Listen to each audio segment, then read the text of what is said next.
이번 주제가 기본소득과 교회라고 되어 있습니다.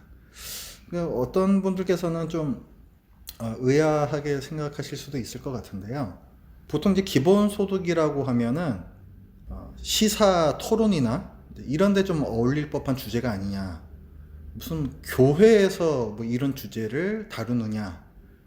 또 그런 생각이 자연스럽게 또 드실 수가 있을 것 같습니다.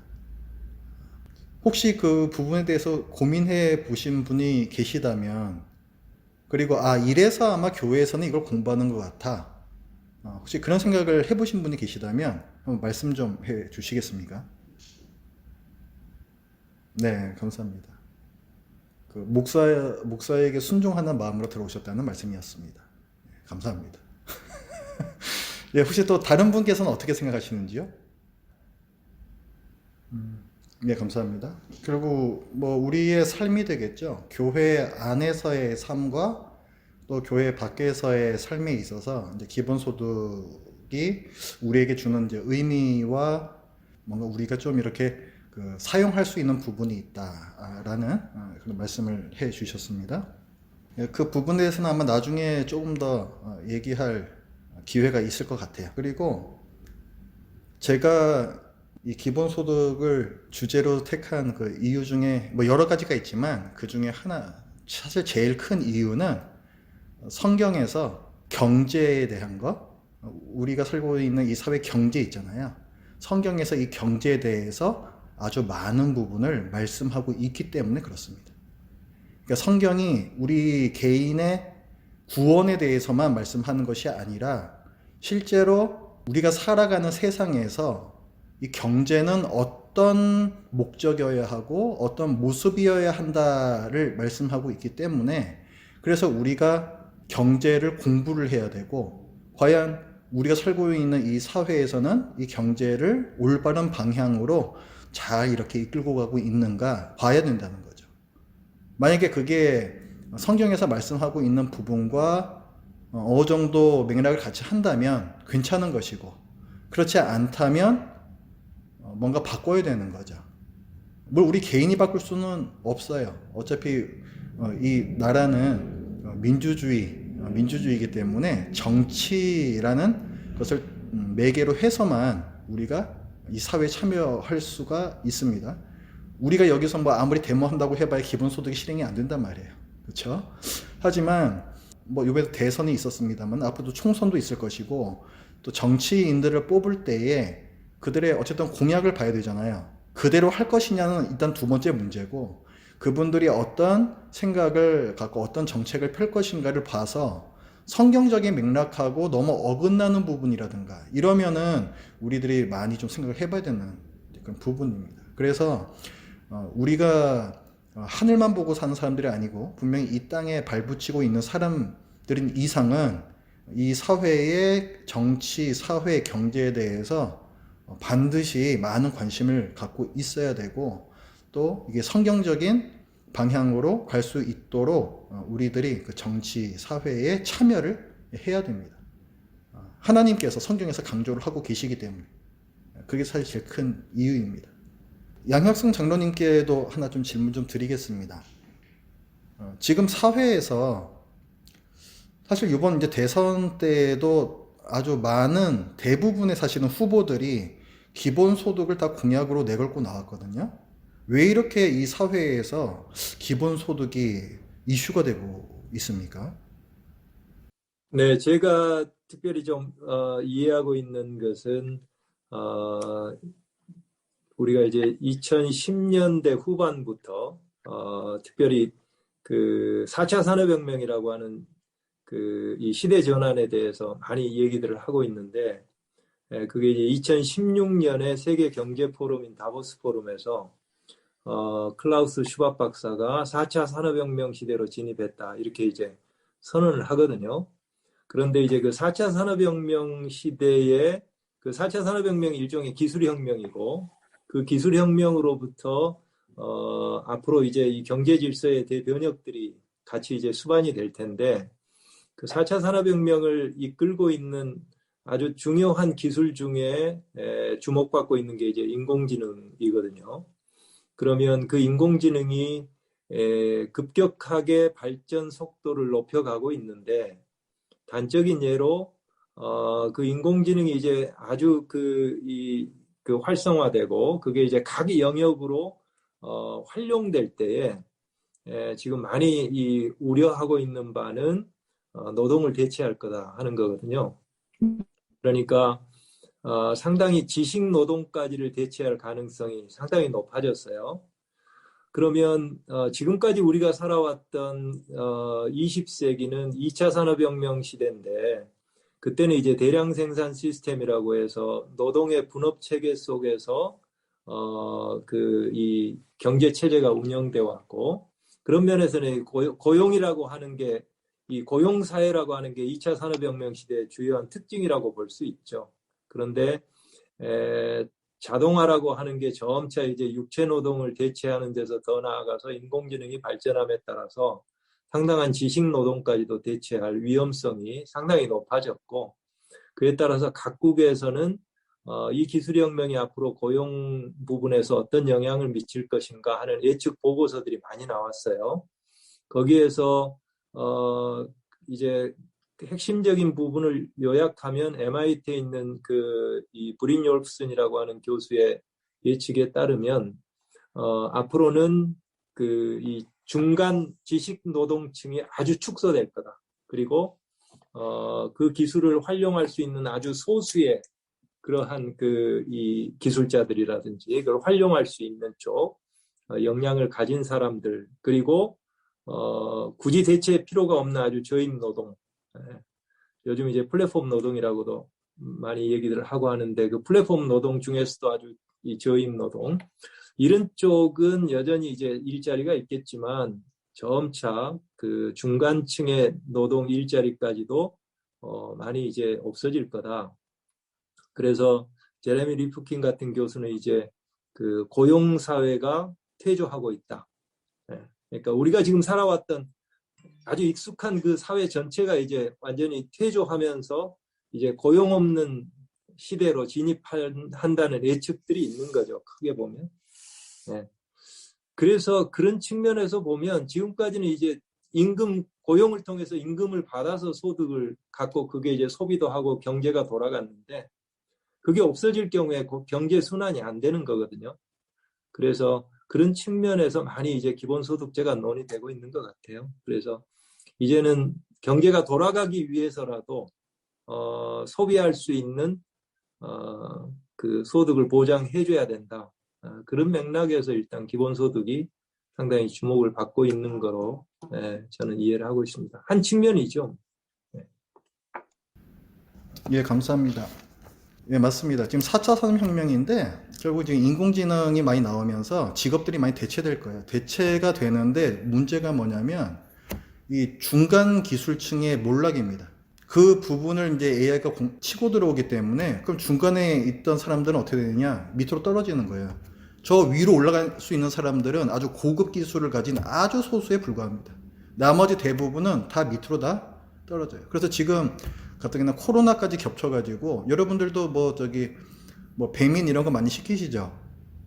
그거 다 그 라이더 분들하고 그다음에 우리 뭐 쿠팡 같은 거 시키면은 그것도 다 이렇게 일하시는 분들이 있거든요. 그 물류센터에서. 그런 분들이 어떤 그런 플랫폼에서 종사하시는 플랫폼 노동자라고 부르는데 그쪽으로 다 지금 몰락하고 있어요. 실제로. 급증하고 있습니다. 플랫폼 노동자들이. 그러니까 이 중산층의 공동화라고 할 수 있죠. 비어버리는 거예요. 이렇게 되면 어떤 문제가 생기냐면은 그 밑으로 떨어져 버린 분들은 다 사실은 아무나 할 수 있는 일이에요. 아무나 할 수 있는 일. 비숙련, 그래서 저임금입니다. 또 사람은 많기 때문에 임금을 그저 최저임금 수준에서 거의 뭐 정해져 있어요. 그러면은 수입이 적으니까 어떻게 돼요? 소비 여력이 줄어들죠. 소비가 안 되면은 결국 이제 수요가 줄어든다는 얘기니까 생산을 많이 할 필요가 없고 그래서 고용을 많이 할 필요가 없어집니다. 그렇게 되면서 또 실업자들이 나오죠. 이게 악순환이 일어나는 거예요. 계속 이게 악순환이 일어납니다. 그러면서 이제 경제가 침체되고 지금 뭐 정부에서 여러 가지 이제 소비 진작 정책들 여러분도 뭐 재난지원금 이런 거 받으셨지만은 그런 거 하고 있지만 사실 그게 한계가 있어요. 그래서 이제 이런 부분들을 어떻게 이제 해결할 수 있을 것이냐 굉장히 어려운 문제인데 그 중에 하나의 이제 어떤 방안이라고 할 수 있는 게 기본소득입니다. 그런 이제 배경을 장로님께서 잘 설명해 주셨고 그런 백그라운드를 좀 갖고 계시면서 우리 같이 봤으면 좋겠습니다. 그러니까 이게 지금요, 이게 뭐 막연한 얘기가 아니고 실제로 지금 우리가 겪고 있는 일이에요. 실제로 앞으로 더 이게 더 가속화될 거고. 그래서 굉장히 우리 현실적인 얘기입니다, 사실은. 자, 그러면 강의 계획서를 좀 보겠습니다. 자, 기본소득과 교회라는 제목으로 시작을 하고요. 제가 진행을 합니다. 오늘부터 5월 17일까지 매주 화요일 8주 동안 진행이 되고요. 강의 목적 기본소득에 관한 신학과 사회과학의 학제간 연구다. 그러니까 단순히 사회과학 측면에서만 보는 것도 아니고 단순히 신학적인 측면에서만 보는 것도 아니고 두 개를 같이 보는 거예요. 기본소득 담론과 기독교의 가르침은 우리에게 노동과 쉼, 그 보상에 대해 여러모로 다른 시각을 갖도록 촉구한다. 우리가 계속 보겠지만은 제가 볼 때 기본소득에서 제일 중요한 포인트 중에 하나가 뭐냐면 노동에 대한 관점을 어떻게 볼 것이냐라는 부분이에요. 그래서 거기에 대해서 또 성경에서 말하고 있는 바도 당연히 볼 거고 이 땅에서 하나님 나라를 기다리는 가운데 교회가 신학적, 경제학적, 사회학적 차원에서 경제활동에 있어 생명을 선택하는 방향으로 재구성될 수 있을지 함께 고민하는 시간을 갖겠다. 이것이 이번에 강의의 목적입니다. 경제의 목적이 뭐냐는 거죠. 내가 잘 사는 거냐, 그게 경제냐 하는 거죠. 그래서 거기에 대한 시각을 우리가 이번 공부를 통해서 좀 변화가 필요하면 좀 변화가 되었으면 좋겠습니다. 교재는 한국교회 기본소득을 말하다라고 정미현 교수님 외에 또 여러분께서 같이 공저하신 책이 있습니다. 새물개 플러스에서 나온 책. 참고서적 제가 써놨는데요. 사실 이거 말고도 좋은 책들이 굉장히 많이 있어요. 근데 요 두 권 정도는 읽어보셨으면 좋겠습니다. 21세기 기본소득이라고 해서 요거는 거의 기본소득의 거의 스탠다드라고 보시면 되겠습니다. 필리프 팜파레이스라는 분이 쓰신 책이고요. 그 다음에 글로벌 그린 뉴딜, 아까 장로님께서 잠깐 말씀 주셨는데 제러미 리프킨, 이분이 앞으로 이 세상 4차 혁명 이제 당연히 그 안에 내용들이 들어가 있고요. 앞으로 이 사회가 어떻게 발전돼 나갈 것인가, 어떤 미래학자예요. 미래학자 제러미 리프킨은. 근데 이분 굉장히 유명하신 분입니다. 그래서 대체로 또 이게 맞추시는 부분들이 많이 있어요. 그래서 이 책도 한번 좀 읽어 보시기를 추천을 드립니다.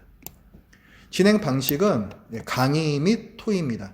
한 반절 정도는 제가 이 책의 내용 가지고 좀 발제 형식으로 해드릴 거고, 그 다음에 토의 주제들을 제가 뽑아놨습니다. 그걸 가지고 함께 얘기하는 식으로 진행을 하겠습니다. 자, 오늘부터 이제 진행되는 8년 동안 그 강좌 내용은 이렇게 쭉 있는데, 처음 이제 반절 정도는 좀 신학적인 관점에서 이 기본소득을 어떻게 볼 수 있는가를 나눌 거고요.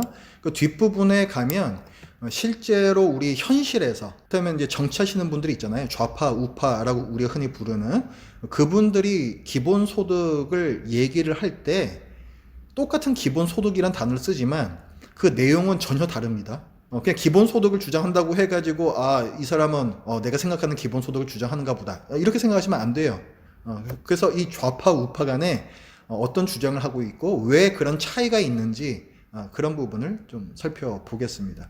그리고 이제 기본소득제에도 이제 고정형이 있고 변동형이 있어요. 그러니까 예산에 따른 부분인데요. 또 요거의 장단점 같은 것도 우리가 한번 좀 살펴보고요. 마지막 시간에 이제 결론, 요약과 재연이라고 되어 있는데, 이 시간대에 이제 우리가 이제 기본소득을 배웠는데, 이것을 예를 들어서 우리 교회에서는 좀 어떤 걸 좀 힌트를 얻어서 좀 적용할 수가 있을까? 뭐 이런 얘기들을 해 보려고 합니다. 자, 그러면 여러분 그 프린트 제가 미리 드렸는데요. 그 부분을 좀 봐주시기 바랍니다. 자, 1장인데 기본소득의 두 토대라고 해서 이거는 숭실대의 김회건 교수님께서 쓰신 글이에요. 아까 우리가 이제 얘기 나눴던 부분이 그 프린트 윗부분에 있는 그 내용입니다. 우리가 그 경제에 대해서 얘기를 하고 있잖아요. 여러분 혹시 뭐 학교에서나 아니면은 뭐 어디 다른 데에서 혹시 뭐 보이지 않는 손 뭐 이런 말씀 들어보셨나요? 뭐 경제학의 대부라고 불리는 애덤 스미스라는 분이 계십니다. 근데 그분이 그 시장의 어떤 힘에 대해서 얘기를 하신 건데요. 그러니까 수요와 공급 곡선이 있어요. 거기 따라서 아주 효율적으로 이 경제가 잘 굴러간다라는 것이 지금 아주 러프하게 지금 말씀드린 겁니다. 예, 그게 보이지 않는 보이지 않는 손 같은 뭐가 이렇게 작동을 한다 이런 개념이죠. 그런데 사실은 이것이 안 맞아요. 그대로 사실 되지가 않습니다. 수요와 공급 곡선 자체가 조작이 가능해요. 그렇기 때문에 맘만 먹으면은 기업가가 이렇게 조작해가지고 많은 이윤을 취해갈 수 있는, 그래서 사실은 저절로 뭔가가 이렇게 잘 조정이 될 것이다 하는 것은 하나의 망상에 불과합니다. 그리고 지금도 일단 뭐 신자유주의라고도 얘기를 하는 그쪽을 주장하는 분들은 가만 놔둬도 잘 굴러간다. 그러니까 정부는 여기 자꾸 간섭하려고 그러지 말고 작은 정부가 좋은 것이다. 이렇게 얘기를 한단 말이죠. 근데 실제로 그렇게 그 경제 정책을 운영해가는 나라의 현실은 어떠냐? 굉장히 어렵습니다.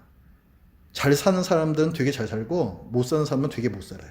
빈부의 어떤 양극화가 일어나고 또 이게 또 어떤 세계화 추세로 되면서 잘 사는 나라와 못 사는 나라의 지배적인 구조가 막 형성이 되고 이게 지금 현실이에요. 그래서 사실은 벌써 몇십 년 전부터 이런 이론 잘못되었다 이제 말씀하시는 분들이 많이 계셨었고, 그래서 지금은 그 자기조정 시장이라고 그러거든요. 그러니까 어떤 그 보이지 않는 손 저절로 이렇게 다 조정이 일어나는 시장이다. 그 자기조정적 시장이라 얘기하는데 그것은 허구다. 경제에는 반드시 정부의 역할이 들어가야만 하고 그것이 매우 중요하다라는 것이 지금의 또 많은 경제학자들이 얘기하는 바입니다. 사실 이제 빈익빈 부익부를 막아야 되는 거잖아요. 특히나 그게 어떤 자기 노력에 의해서 되는 것이 아니라 정말 뭐 자기의 노력 순도 100%로 그렇게 해서 뭐 부익부 빈익빈이 일어난다고 한다면 그래도 그나마 조금은 좀 받아들일 수 있는 부분이 있겠는데, 그게 아니라 어떤 구조적인 문제로 인해서 잘 사는 사람들은 잘 살 수밖에 없고 못 사는 사람들은 못 살 수밖에 없고, 이런 부분에 대해서는 반드시 정부가 거의 개입을 해서 분배의 문제에 있어서 개입을 하고 조정을 해야만 됩니다. 그래서 우리나라에서도 실제로 그런 것이 이루어지고 있다는 거죠. 우리가 다 받았던 재난지원금, 모든 국민이 다 받았잖아요. 그것도 그 중에 하나의 예가 될 수가 있고, 우리 다 백신 맞는데 다 무료로 맞았잖아요. 그죠? 가난한 사람이든 부자인 사람이든 관계없이, 뭐 부자라고 두 대씩 맞는 거 그런 거 아니잖아요. 이런 것들도 다 하나의 예가 됩니다. 그리고 기본소득도 그 중에 하나가 될 수가 있는 거예요. 토마스 피케티라는 학자가 계시는데 그분이 21세기 자본이라는 아주 유명한 아주 대단한 책을 쓰셨습니다. 2014년도에 나와 있는 건데 그분이 말씀하셨던 그 내용을 제가 몇 가지 써놨습니다. 지금 이제 빈부의 격차가 심화되고 있다, 급속하게. 그래서 이분이 주장했던 것에서 가장 이제 유명한 게 뭐냐면 R이 G보다 크다 이거예요. 이게 뭐냐면은 R은 자본소득이라 그래요. 그러니까 내가 이를테면 부동산 갖고 있어요. 집을 갖고 있어요. 집이 엄청나게 계속 올라요. 그러면 이게 수익이 나는 거잖아요. 이런 걸 자본 수익이라, 자본 소득이다, 이렇게 얘기를 합니다. 그런데 이것이 G, 경제 성장률보다 더 높다는 거예요. 경제가 어떻게 성장합니까? 여러 가지 요소가 다 그 안에 들어가는 건데, 이를테면 우리가 일해서 노동소득 이런 것들도 굉장히 그 큰 부분을 차지하거든요. 그런데 어쨌든 이런저런 게 다 합쳐져 가지고 경제 성장률이 이만큼 됐다라고 하면은 부동산 투기를 해서, 예를 들어서 투기를 해서 얻을 수 있는 수익은 이만큼이라는 거예요. 그럼 이게 무슨 의미가 있겠습니까? 이건 부동산 있는 사람들은 더 부자가 될 수 있다는 거예요.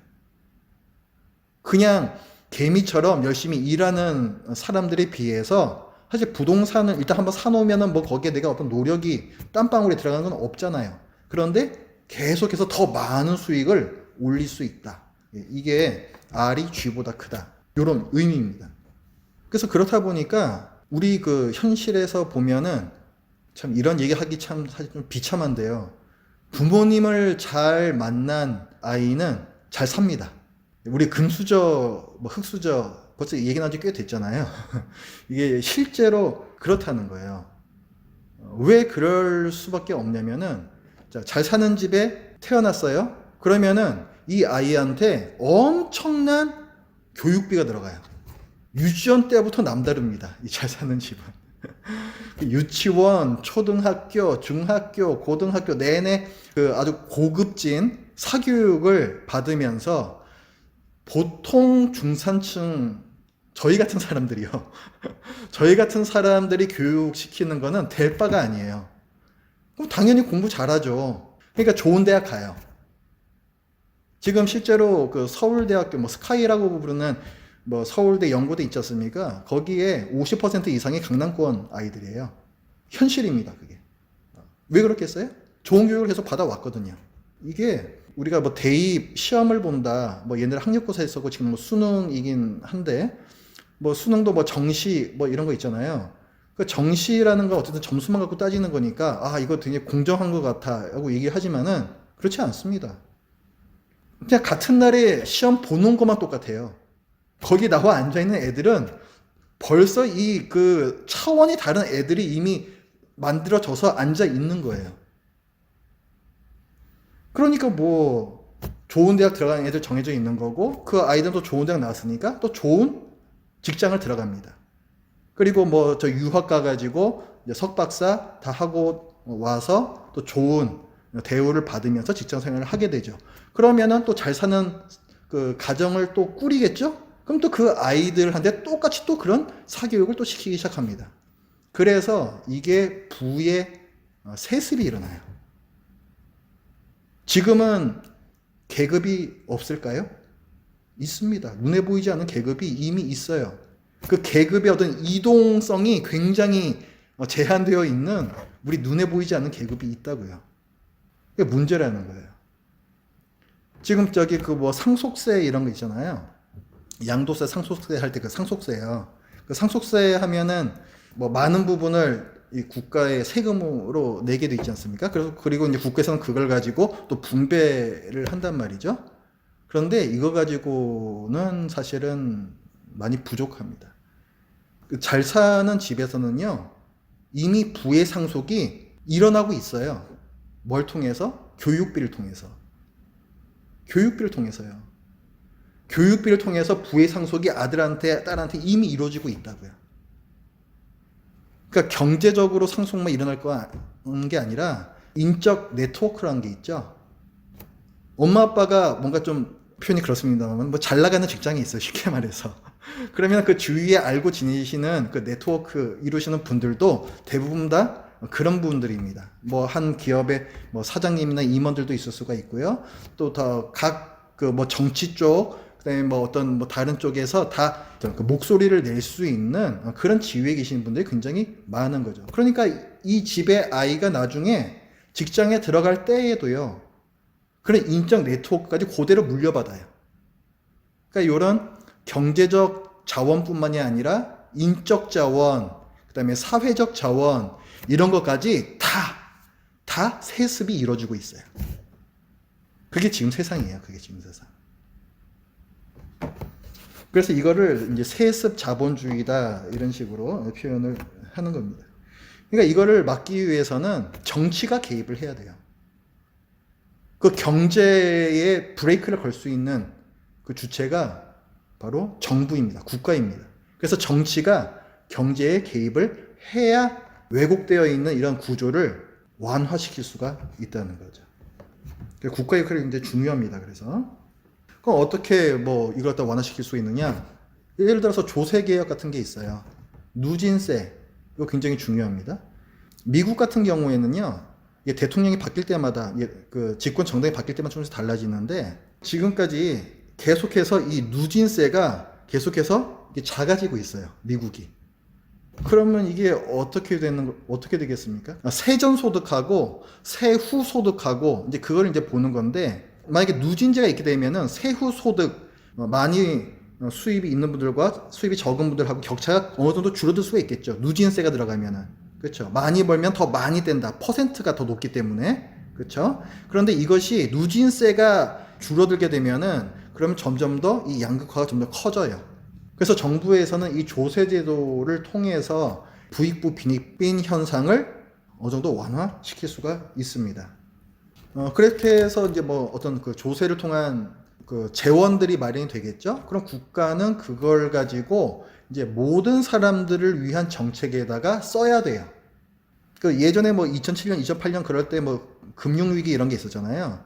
사실은 그때 그 금융위기가 나타난 그 원인이 부실 대출, 사실 그런데 원인이 있었거든요. 그 금융기관들이 잘못한 거예요. 대출해주면 안 되는데 얘네들이 사실 지네들 이 배를 불리려고 주택담보대출로 해가지고 이 거품을 갖다 많이 만들어냈다고요. 근데 나중에 이제 결국 거품이 터지면서 서민들이 다 망한 거거든요. 대출 받았던 서민들이. 그런데 그때 국가가 어떻게 했냐면은 그 국가에 있는 그 돈을 금융기관을 살리는데 다 쏟아부었어요. 금융기관이 얘들 죽으면 온 세계 경제가 흔들린다. 이런 논리로 펴가지고. 그래서 그때에도 실제로 그 건수 쳤던 금융업의 간부들은 엄청난 돈을 벌었습니다. 떼돈을 벌었어요. 건수는 지네들이 쳐놓고. 그 쓰레기는 누가 치워요?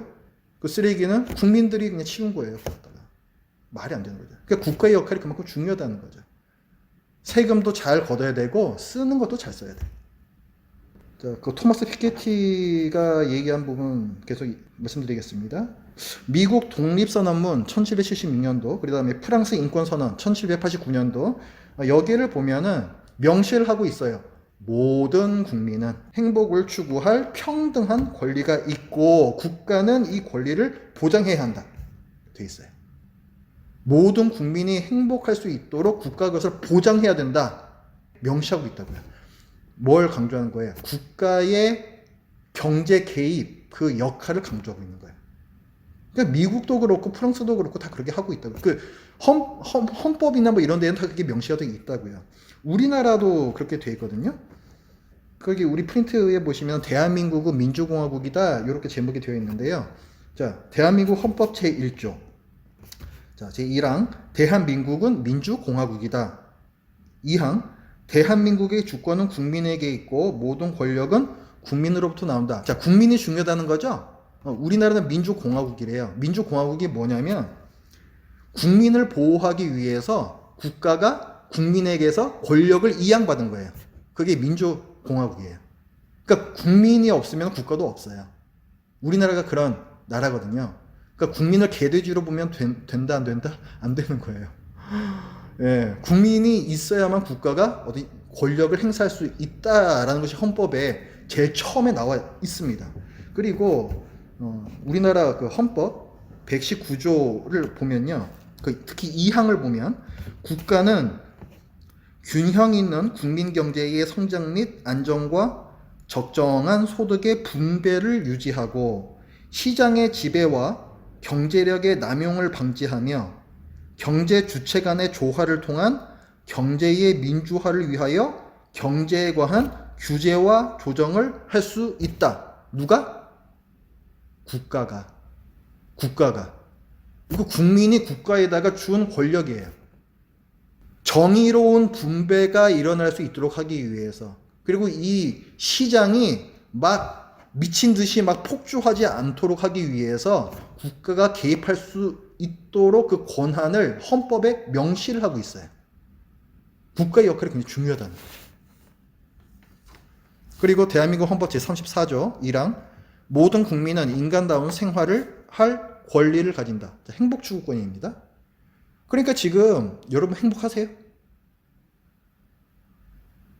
그런 것 같기도 하고 아닌 것 같기도 하고, 예, 별로 행복하지 않을 그런 느낌 날 때 우리가 많잖아요. 실질적으로 저 사람은 저렇게 잘 사는 것 같은데 나는 왜 좀 이런가, 이런 생각 우리가 하면서 살잖아요. 그리고 내가 열심히 일하면 내가 지금 이런 상황을 또 극복할 수 있을 것인가.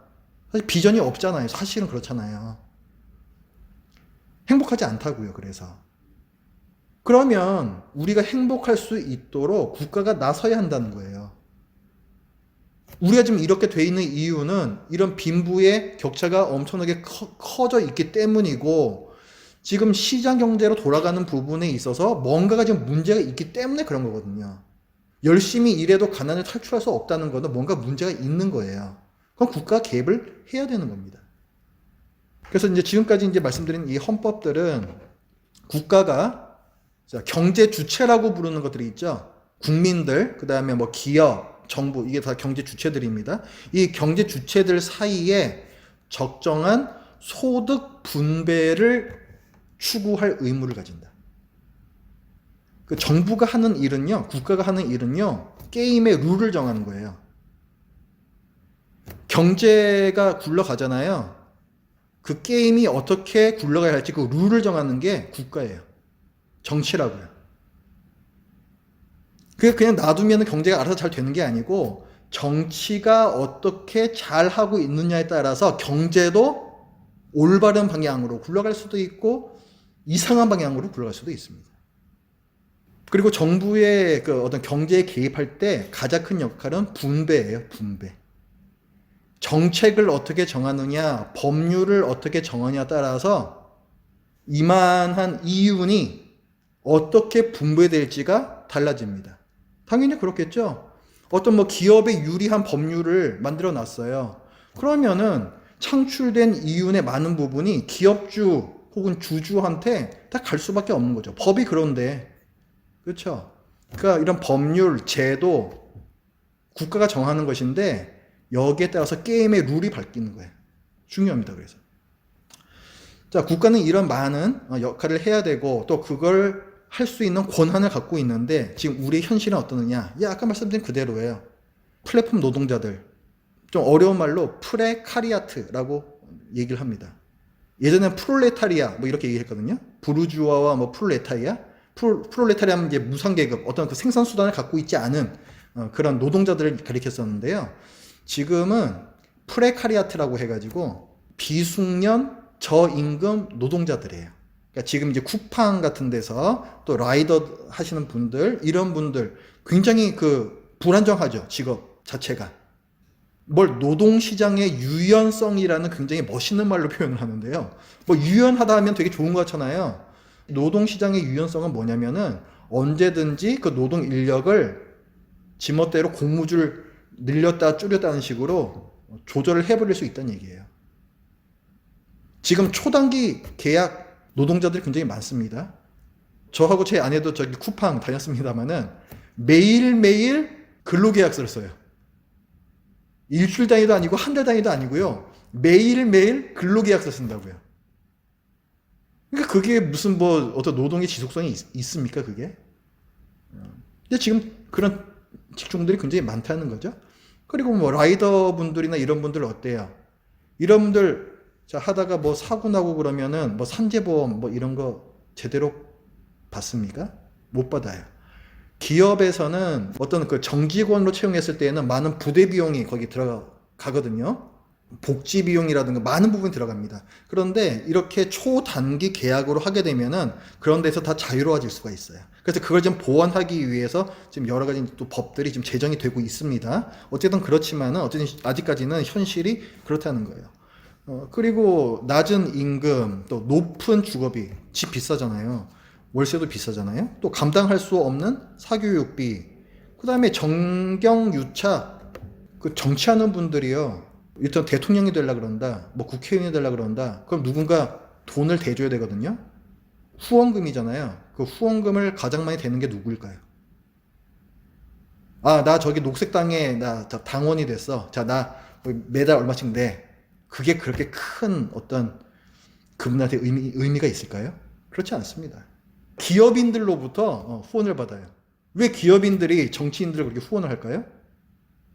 나중에 정치하는 분들이 이 기업인들한테 유리한 법률을 만들어 달라는 거예요. 정치인들은 또 그렇게 합니다. 여러 가지 구실 명분을 만들어서. 우리 현실이에요, 그게. 그래서 그게 정경유착, 대기업 특혜 이렇게 나타납니다. 그다음 소수 기업과 엘리트들에게로 부가 집중돼요.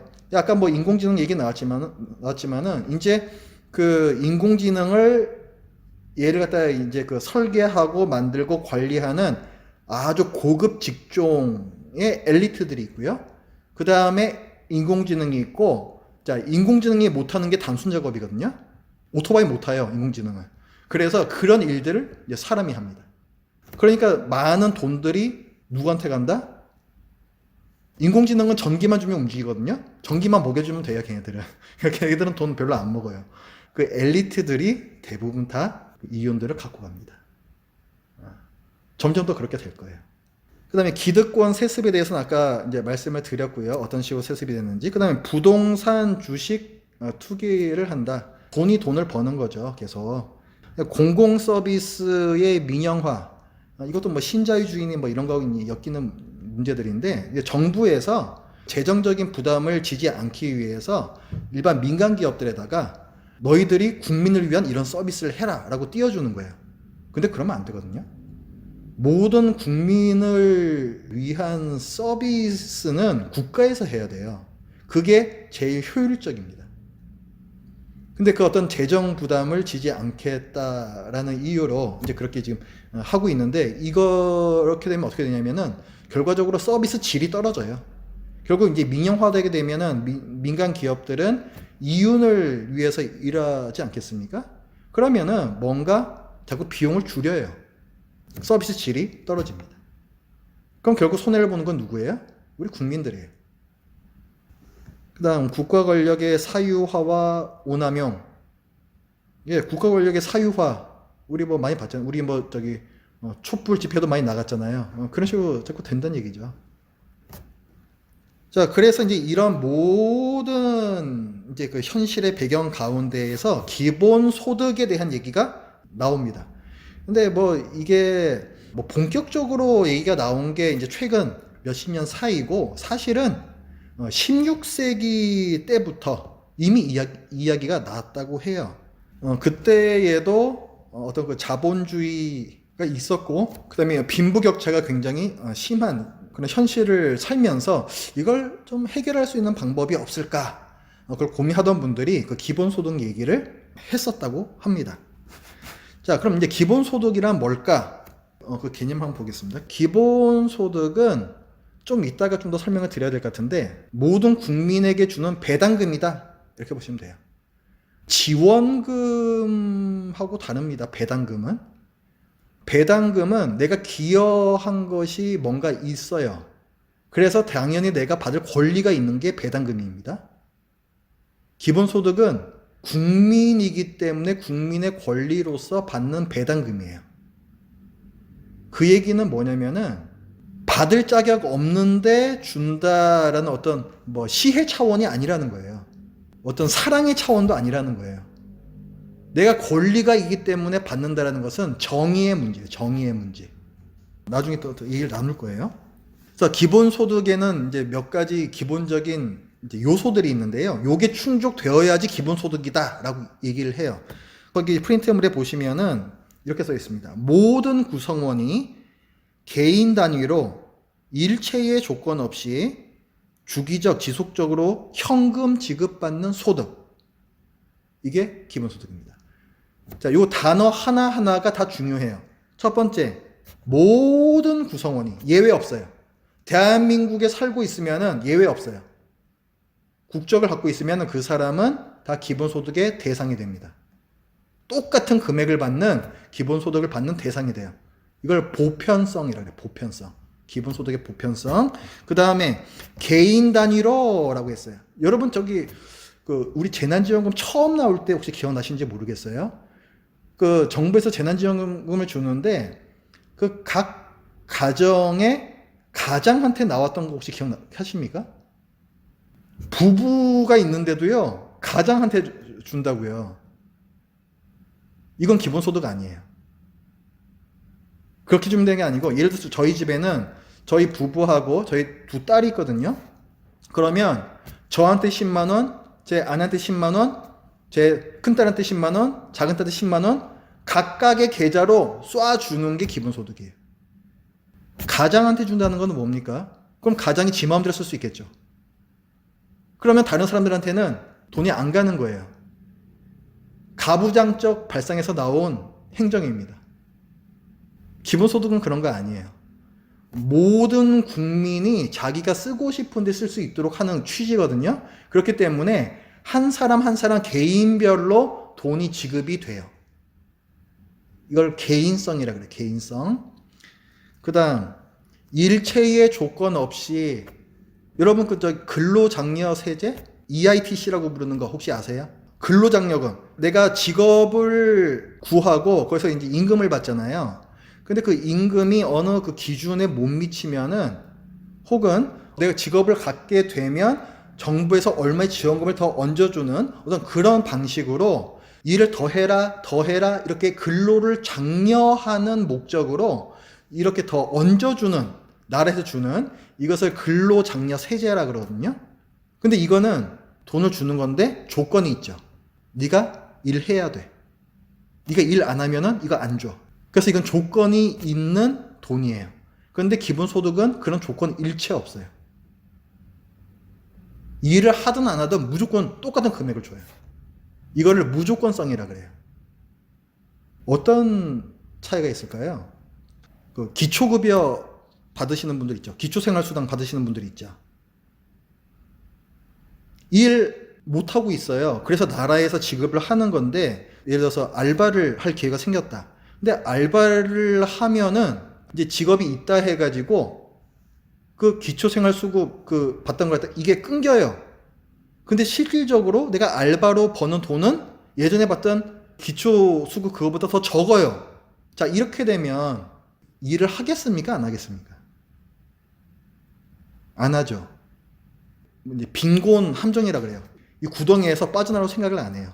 그런데 기본소득을 주게 되면은 얘는 일을 하든 안 하든 무조건 주니까 내가 일하면 일하는 만큼 더 이익인 거죠. 그러니까 오히려 더 근로의욕이 더 고취가 돼요. 그런 장점이 있어요. 기본소득은. 그래서 이게 무조건성이고요.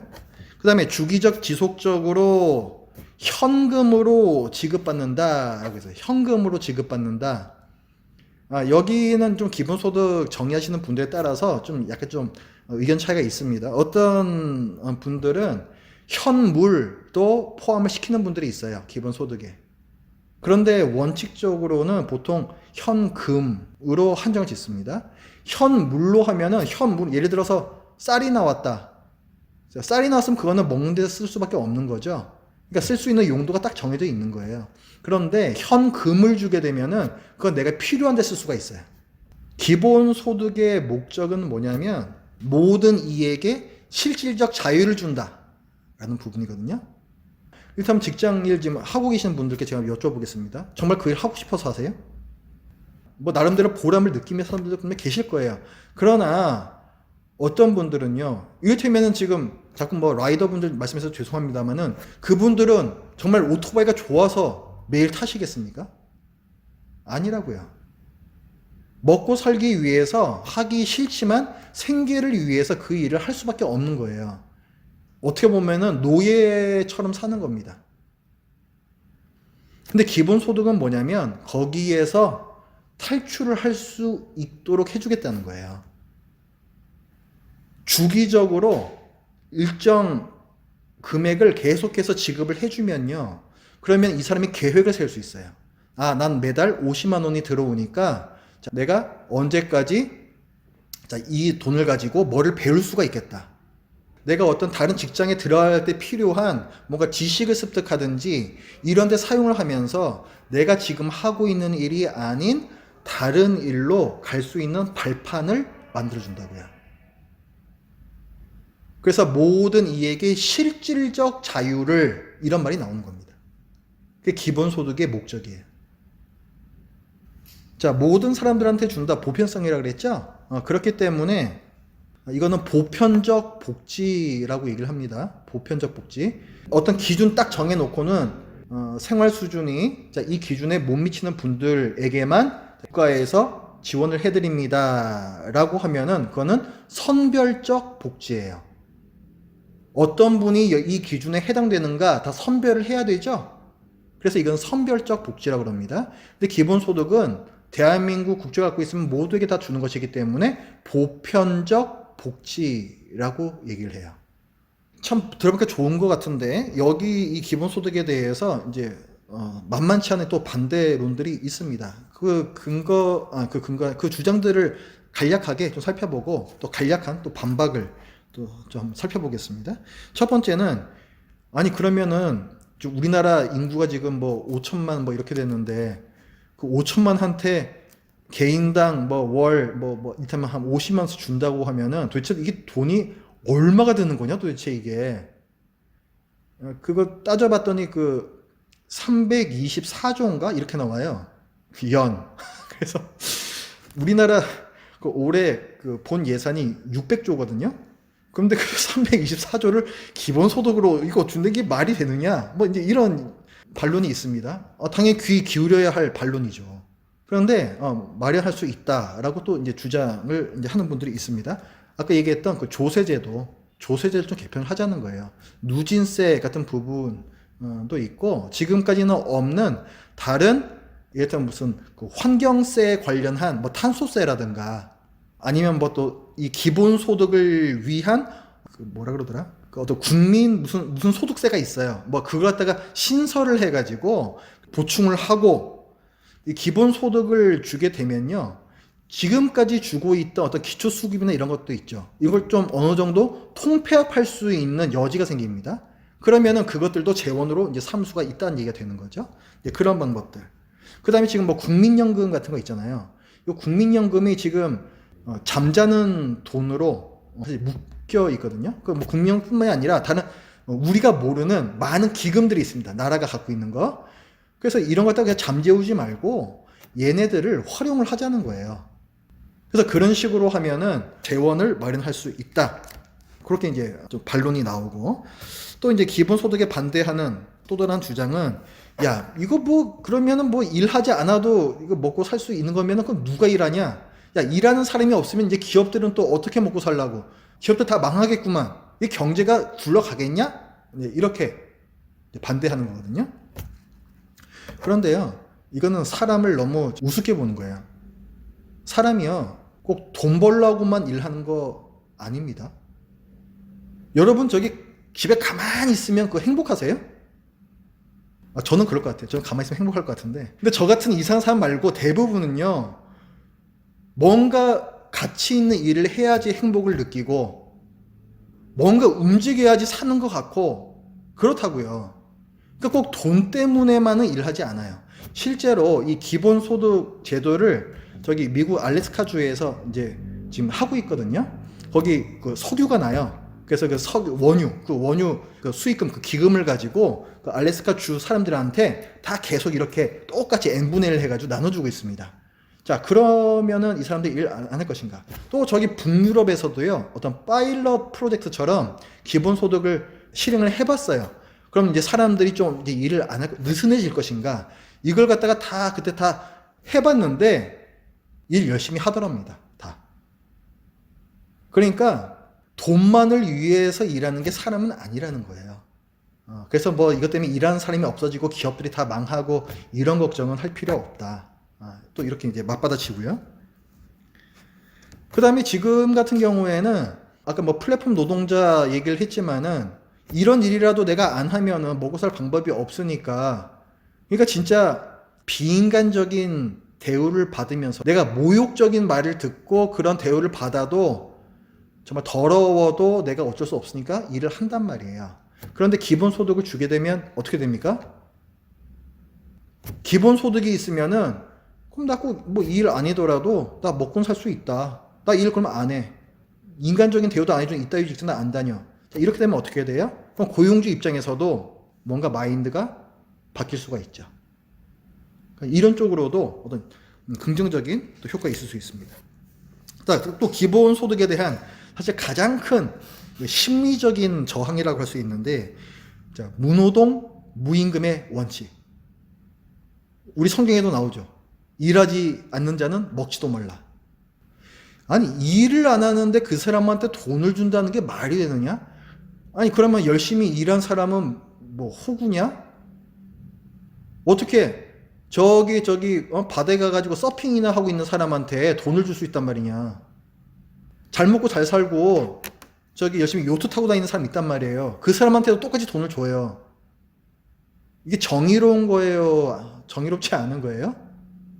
어려운 문제거든요, 사실은. 그런 반론이 나올 수 있다는 거예요. 자, 그러면은 이 생각에는 결국은 그 일이라는 개념이 뭐예요? 뭔가 어떤 경제적인 가치를 만들어내는 활동이 일이고 노동이라는 거죠? 그쵸? 그러면은 여기에도 주부들도 많이 계신데요. 그 집에서 우리 시아니 주아니 키우시느라고 고생이 많으시잖아요. 그거는 돈 버는 일은 아니잖아요. 그러면은 자매님은 지금 놀고 있는 거죠? 아니죠. 돈으로 받지 못하면 그게 일 안 하는 거예요? 일하고도 돈을 받지 않는 것은 정의로운가? 우리는 이것을 질문해야죠. 맞는 얘기 아닙니까? 반드시 임금을 받아야만 그게 일이고 노동인가? 우리는 그걸 생각해 봐야 된다는 거예요. 실제로 아까 어디 바다에서 요트 타고 있는 분들 있잖아요. 그 사람들은 놀고 있는 거지. 그 사람들한테도 기본소득 이런 걸 좀 이게 말이 돼? 자, 이렇게 얘기하잖아요. 예를 들어서 그 사람이 요트를 타면서 자기 요트 타는 걸 갖다가 요트 조작하고 이런 걸 갖다가 스마트폰으로 다 촬영을 해가지고 SNS에다 올렸습니다. 다른 사람들이 그걸 보면서 요트는 이런 거구나. 요트를 작동하는 거는 이런 식으로 하는 거구나. 지금 뭔가 어떤 가치를 만들어내고 있죠. 그렇죠? 그러니까 단순하게 그 활동이 직접적으로 돈을 버는 게 아니더라도 얘가 간접적으로라도 뭔가 사회에 기여하는 바가 다 있을 수가 있어요. 물론 100% 그렇다는 얘기는 아닙니다. 하지만 충분히 그런 것들이 있을 수 있고 많다는 거예요. 그렇기 때문에 그런 면에서도 일하지 않는 자는 돈을 받으면 안 된다라는 이 생각을 다시 한번 좀 진지하게 생각해 볼 필요가 있습니다. 자, 그럼 기본소득의 어떤 사상적 배경에 대해서 살펴보겠는데요. 자연권 사상이라는 게 있습니다. 자, 토마스 페인이라는 분이 얘기를 한 건데, 자연에 대한 권리. 자연은 모두의 것이다. 이런 말이에요. 자연은 모두의 것이다. 자연은 모두에게 속해 있고 모두가 누릴 수 있다. 이게 자연권이에요. 그래서 어려운 말로 하면 자연의 만민 귀속권. 모두에게 속해 있다. 자연은 모두의 것이다라는 거고, 만민 향유권. 모두가 자연을 누릴 수 있다는 거죠. 여기에 대해서 혹시 반대 의견 있으신 분 계십니까? 특히나 우리 기독교 신앙이 있는 분들은 이 자연을 누가 만드신 거예요? 하나님께서 만드셨죠. 하나님께서 우리에게 맡기셨잖아요. 그러니까 이 만민 귀속과 만민 향유권에 대해서 우리는 더 확신을 가질 수가 있어요. 그래서 토마스 페인이 뭘 얘기했냐면, 땅을 경작한 사람은, 땅을 경작해서, 이를테면은, 어떤 곡식을 길렀을 수도 있고, 땅에다 공장을 지어가지고, 거기서 어떤 공산품을 만들 수도 있습니다. 그러면은, 거기에서 나온 이윤이 있잖아요. 그 이윤을 얼마나 갖고 가야지 그게 정의로운가 하는 거예요. 그래서 이분은 뭐라고 얘기했냐면은, 땅을 경작한 사람은 그의 노동에 의해 추가된 그 가치만, 노동에 의해서 추가된 가치만 갖고 와야 된다. 땅 자체를 독점할 권리는 없다. 이렇게 얘기했어요. 땅에서 일해가지고 그 일한 거에 대한 거기서 나온 가치만 이 사람이 갖고 가는 게 맞다는 거예요. 이거 땅이라고 하니까 조금 어려운데요. 우리 봉익임 선달 한번 생각을 해보면요. 봉익임 선달이 대동강물 팔았죠. 맞습니까? 틀립니까? 잘한 겁니까? 틀린 겁니까? 그거? 그 강물 자기 거예요? 그 강이 자기 거예요? 아니죠. 근데 그 강물 퍼다가 팔았다고요. 그거 웃기는 거죠. 지금 생수 팔잖아요. 이거는 봉이 김선달하고 좀 다릅니다. 이거는 자, 어디 저기 물 좋은 지리산. 자, 지리산 어디 약수터에서 자, 물을 떠다가 이 생수병에다가 다 담아가지고 자, 시중에 이제 팔고 있는 업체가 있습니다. 자, 그럼 그 생수 값은 얼마를 받아야 될까요? 기준을 뭘로 해야 될까요? 1번. 페트병 만들어야 되고, 물 담아야 되고, 그 물 날라야 되고, 그 다음에 뭐 유통시켜야 되고, 뭐 이런 것들이 있죠. 그 가격을 받는다. 2번. 그 가격 플러스, 자, 샘물, 이 자체 1리터당 얼마씩 쳐가지고, 그것까지 얹어서 판매한다. 자, 어떤 게 맞는 겁니까? 샘물 자체의 가격까지 쳐가지고 팔면은 안 되죠. 그 샘물은 아무나 가서 다 따먹을 수 있는 거예요, 그거는. 지 거예요, 그게 샘물이? 그렇잖아요. 땅도 마찬가지란 거예요, 땅도. 땅을 어떤 사람이 샀어요. 그리고 거기에다 공장 지어가지고 물건 만들어 팔아요. 그래서 그 팔 때에 그 가격에다가 땅값까지 쳐가지고 파는 게 맞냐는 거예요. 맞아요, 틀려요? 안 된다는 거예요. 토마스 페인의 얘기는 그건 안 된다는 거예요. 땅에서 자기가 땀 흘려서 노동하는데 거기에서 나온 그 가치만 가지고 땅 자체를 독점할 권리는 그에게는 없다. 왜냐하면 강이 됐던 샘물이 됐던 땅이 됐던 이건 그 사람께 결코 될 수가 없어요. 그런데 문제는 뭐예요? 아까 제가 그 돈 주고 땅 샀다 그랬죠. 토지 자체를 사유화한 데에서 이제 문제가 생기게 발생해요. 토지를 사유화하는 데서 자기 걸로 삼는 데에서 거기서부터 문제가 발생하기 시작하는 거예요. 거기서부터. 그러면서 특히 이제 지대 추구라고 얘기합니다. 지대 추구. 지대 추구는 그러니까 렌트라고 얘기하는 건데 자기가 더 이상 거기에 대해 가지고 어떤 대가를 지불하지 않아요. 그런데 그걸 통해서 계속적으로 많은 몫을 갖고 가요. 그게 지대 추구라는 거예요. 근데 지금 보면요. 우리나라의 부동산도요. 그런 지대 추구가 굉장히 심해요. 한번 일단 잘 사면은 아무런 노력 없이도 거기 이만하고 오르면은 그 수익을 자기가 다 갖고 가죠. 그게 지대 추구라는 거거든요. 이런 게 있으면 그때부터 빈부격차가 확 벌어지기 시작합니다.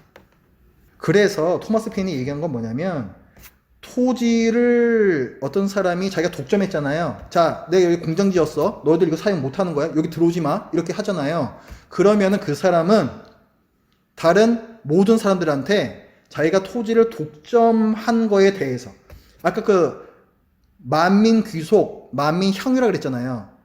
다른 사람들이 이 땅을 더 이상 접근할 수도 없고 더 이상 이 땅을 누릴 수도 없는 데에 대한 손해를 지금 입히고 있는 거잖아요. 거기에 대한 보상을, 그 배상을 다른 사람들한테 해야 된다. 이걸 토마스 페인이 주장했습니다. 그러니까 이거는 시혜 차원이 아니에요. 못 사는 사람한테 뭐 이렇게 돈 퍼준다 이런 시혜 차원이 아니고 모든 사람이 공평하게 누려야 할 자연적 권리, 여기에 대해서 보상을 해주는 거예요. 그러니까 떳떳하게 받는 거예요, 그건 우리가. 기본소득이 거기서 출발해요, 거기서. 지금 기업들이나 이런 데에서 많은 이윤을 벌어들이고 있잖아요. 아까 뭐 인공지능 이런 거 얘기했지만은 결국 많은 데이터를 가공하는 거란 말이에요. 근데 그 데이터 누가 만들어낸 겁니까? 여러분이 이런 핸드폰 가지고 뉴스 하나 보고 이런 거 있잖아요. 뭘 클릭했는지 쿠팡 들어가가지고 뭘 선택하고 뭘 구매하고 뭘 장바구니에 담고 이런 것도 있잖아요. 그게 다 그 회사의 데이터로 쌓이고 있어요. 이거 엄청난 데이터를 얘를 인공지능으로 분석을 해서 이 사람이 로그인했을 때는 그 사람이 살만한 물건들을 다 이렇게 노출시켜줘요. 그래서 거기에서 기업이 많은 이익을 갖고 가죠. 그러면 그 데이터는 누가 만들어낸 거예요? 내가 만들어낸 거잖아요. 내가 만들어낸 거고 다른 사람들이 이런 성향을 가진 사람들은 이런 걸 많이 구매한다. 이걸 다 만들어낸 거라고요. 그러니까 기업이 갖고 가는 그 이윤 중에서 우리가 당연히 받아야 할 몫이 있다는 거예요. 이게 아까 뭐 땅이나 강이나 이제 이런 것들이 다 이제 공유제라고 그래요. 공유제. 모든 사람의 것이다. 모든 사람의 재화다 해서 공유제라고 불러요. 그래서 지금 이 시대에는 지식, 이런 지식들, 특히 이런 지식, 데이터, 특히나 이런 것들이 공유제예요. 모든 사람들이 만들어낸 것이고, 그래서 모든 사람들의 것이에요. 그래서 여기에 대한 어떤 수익의 일정 부분을 받을 권리가 있다라고 보는 것이고, 그래서 이런 기업들한테서 세금을 받아서 기본소득으로 나눠주자, 이런 얘기가 가능한 겁니다. 이해하시겠어요?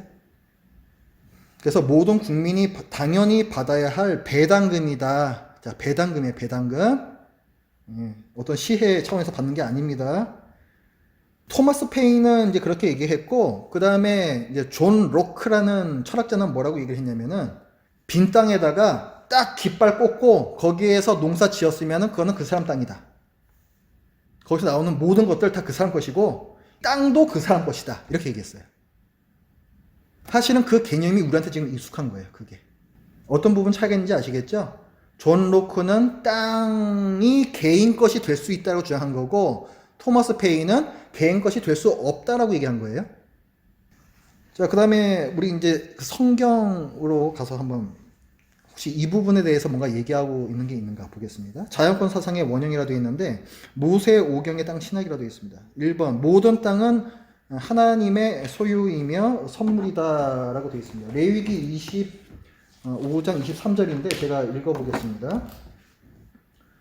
토지를 영구히 팔지 말 것은 토지는 다 내 것임이니라. 하나님께서 말씀하시는 거예요. 토지는 다 누구 거라고요? 하나님 것이라고요. 그래서 토지를 영구히 팔 수 없다 규정하세요. 너희는 거류민이요 동거하는 자로서 나와 함께 있느니라. 모든 땅은 하나님 것입니다. 내 것이 될 수 없다는 거예요. 하나님의 백성 이스라엘은 가나안 땅을 선물로 받았습니다. 모든 땅이 하나님 것이며 하나님께서는 이 율법을 통해서 땅을 사적으로 소유하는 것을 금하셨습니다. 이스라엘 백성이 가나안 땅 들어가가지고 지파별로 가문별로 땅 다 분배받잖아요. 근데 그 분배받았다는 의미가 그게 이제 자기 것이요 사적인 소유로 받은 게 아니에요. 경작권만 받은 거예요. 경작권만. 거기에서 농사 지을 수 있다. 요만큼은 너희가 농사 짓는 거고 요만큼은 쟤네들이 농사 짓는 거고 그렇게 경작권만 주신 거예요. 2번 모든 이스라엘 자유농민은 땅의 소작인이다. 그렇죠? 주인이 하나님이시니까 모든 백성은 그 땅의 소작인이라고 할 수가 있습니다. 방금 읽은 말씀에서 보면 너희는 거류민이요 나그네란 거예요. 나그네. 그 나그네에 불과하다. 그래서 하나님께 그럼 뭘 바쳐야 했느냐? 공평과 정의를 바쳐야 했어요. 공평과 정의. 거기서 어떤 소출들이 나오잖아요. 하나님 예배하는 데 사용을 해야 됐었고 또 이웃사랑을 실천하는 데 사용을 해야만 됐습니다. 그러니까 땅이라는 것이 개인의 이익을 위해서 사용하는 것이 아니라 하나님을 위해서 다른 이웃을 위해서 사용하는 결국 하나님의 뜻을 위해서 사용하는 도구로서의 땅이었다는 얘기죠. 그 다음에 3번 하나님께 받은 땅은 타인에게 영구적으로 매매되거나 혹은 뺏을 수도 없어요. 뺏으면 안 돼요. 열왕기상 21장에 보면은 나봇의 포도원 나오잖아요.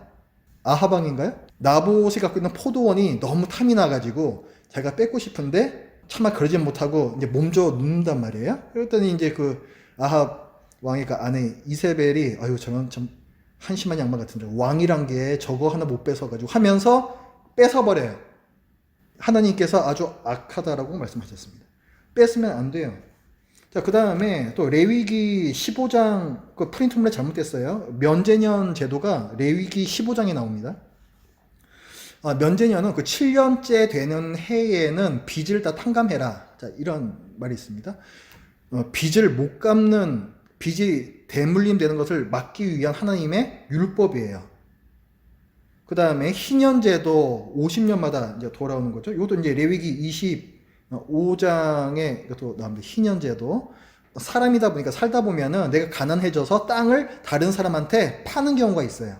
그런데 이 면제년이 되면은, 아니, 희년이 되면은 이 땅을 원래 주인한테 다 돌려줘라 라는 게 이 희년제도입니다. 그러니까 땅이 다른 쪽으로 갈 수가 없어요. 땅이 사유화되면 그때부터 부익부 빈익빈이 발생하잖아요. 그거를 막으시는 조치예요.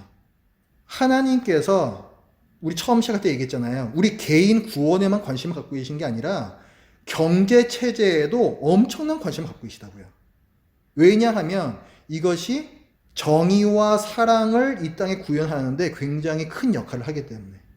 그러니까 우리 그리스도인들도 경제, 정치 관심을 가져야 돼요. 하나님께서 이렇게 관심 갖고 계신데 우리 당연히 그래야죠. 그다음 4번 경작에 참여하지 못한 가난한 분들, 고아, 과부, 나그네, 레위인들도 땅의 소출을 함께 향유해야 된다. 신명기 15장 11절에 이렇게 말씀합니다. 땅에는 언제든지 가난한 자가 그치지 아니하겠으므로 내가 네게 명령하여 이르노니 너는 반드시 내 땅 안에 내 형제 중 곤란한 자와 궁핍한 자에게 내 손을 펼치니라. 자, 가난한 자에 대한 하나님의 편애. 그냥 사랑도 아니고 편애를 우리가 볼 수 있습니다. 그래서 농사를 지을 때에는 한번 쫙 수확하잖아요. 한번 딱 훑고 갔다고 그거 다 한 알도 남겨서 다 갖고 갈 수는 없죠. 하다 보면 땅에 떨어진 것들도 있고 저 구석에는 저기 기계가 안 들어가 가지고 좀 이렇게 못 뺀 데도 있고 막 그렇잖아요. 그런 데는 남겨둬라 하나님께서 명령하셨어요. 악착같이 그거 나 갖고 가지고 이거 벨라고 하지 말고 그거 그냥 남겨놔라. 가난한 사람들이 와서 그거 가지고 살 수 있도록. 또 11조가 여러 가지 종류가 있습니다. 내 소득이 11조, 내는 그 11조가 있고요. 크게 이제 세 가지가 있는데, 근데 또 한 가지가 뭐가 있냐면, 가난한 자들을 위한 별도의 11조가 있어요. 요거는 이제 3년째 되는 해에 이거를 따로 떼어놔라 라고 명령하신 부분입니다. 신명기 26장에 나오는데, 요거는 그 따로 11조를 더 떼어서 이거를 고아, 과부, 객, 레위인들한테 나눠주게끔 그렇게 하셨어요.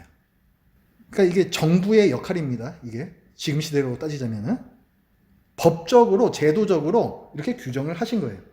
경제 시장 경제가 흘러가는 대로 놔둬라 전혀 성경에서는 그렇게 말씀하고 있지 않습니다. 지금까지 우리가 본 것처럼 구약 시대의 이스라엘은 공동체 안에 경제적 약자들을 보호했습니다. 이렇게 해야만 이 공동체가 유지가 될 수가 있어요. 지금도요, 미국이나 이런 데에서 경제학자들이 우려하는 바가 뭐냐면, 빈부격차가 워낙 커지다 보니까, 자, 어떻게 돼요? 이 가난한 분들이 지출할 수 있는 여력이 없죠.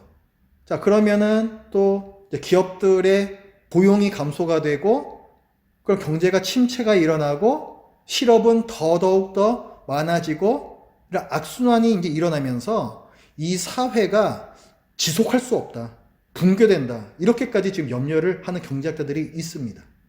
이스라엘도 마찬가지예요. 이거를 땅을 갖다가 다 사유화, 놔두게 되면은 이 사회가 붕괴가 된다는 거예요. 그걸 막기 위해서 하나님께서는 이런 조치를 취하신 겁니다. 그런데 이스라엘이 이 하나님께서 주신 이 정책을 제대로 실행하지 못했어요. 우리 역사 기록을 보면은 이스라엘 역사에서 희년제도가 실행됐다라는 기록이 한 번도 나오지 않습니다. 그래서 신학자들은 실제로는 희년제도가 실행이 안 되었다라고 봐요. 참 가슴 아픈 일인데 결국은 뭐예요? 그냥 자본주의로 갔다는 거죠. 그래서 부익부 빈익빈 일어났고 그렇게 일하는 이유는 만몬을 숭배하기 때문이다. 그러니까 돈 하다 이렇게 되는 거예요. 그래서 정의가 무너졌고 그래서 하나님께서는 너희는 더 이상 이 땅을 소유할 자격이 없다 해서 그 땅에서 내쫓으십니다.